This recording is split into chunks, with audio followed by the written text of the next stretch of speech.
Oui, bien sûr, la dysfonction érectile est un symptôme.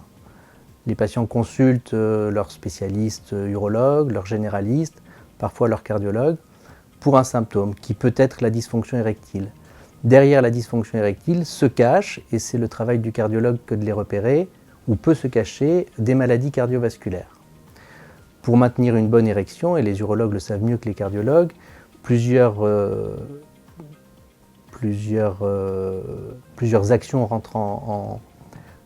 éléments rentrent en action, je dirais. Donc, pour maintenir une bonne érection, plusieurs éléments rentrent en action.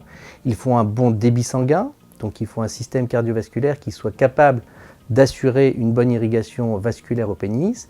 Il faut pouvoir bloquer le retour veineux dans la verge et il faut un bon fonctionnement des cellules musculaires lisses.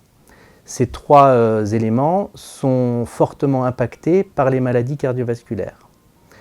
Dans les maladies cardiovasculaires, on note bien sûr l'athérosclérose, c'est-à-dire la maladie des grosses artères, mais on note aussi la dysfonction endothéliale, qui est la maladie de l'intérieur de la paroi de l'artère. Dans les maladies cardiovasculaires, on identifie des facteurs de risque de la maladie cardiovasculaire. Ils sont identifiés comme le diabète, comme l'hypertension artérielle, comme l'excès de cholestérol, comme le tabagisme. Chacun de ces éléments, de façon indépendante, a une action néfaste sur la fonction érectile. L'hypertension artérielle est néfaste pour la vascularisation du pénis.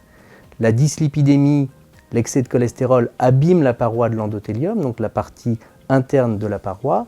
Le diabète, et cela pourra être évoqué avec d'autres spécialistes, a également une influence néfaste sur la vascularisation et sur l'érection. Et enfin, le tabac joue également un rôle très néfaste sur la fonction érectile.